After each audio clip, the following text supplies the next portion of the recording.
So yun, magandang umaga. Ako nandito na naman. Nagtanong ang ating isang kaibigan na si Sir RJ De Guzman. Paano mag-order? Yan boss. Bro, basta mag-provide ka ng pang materials na ino-order ko lang din sa online. Yung mga materials doon ko lang din kinukuha sa showcase ko. Kompleto naman, nandun lahat. At yung pampa LBC, sa lugar mo pagtapos na yung laruan.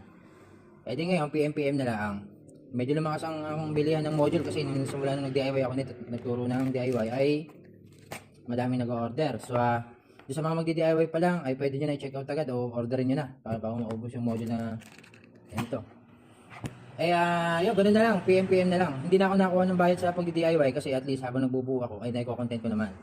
So, ang pinapabayaran ko lang, pag nag-assemble ako, ay kung ano lang yung nabili kong materyales sa pagbubuo. At yung pampa LBC, kung saan location ka man bro. Pero yung sa Visayas, Mindanao na mga followers ko ay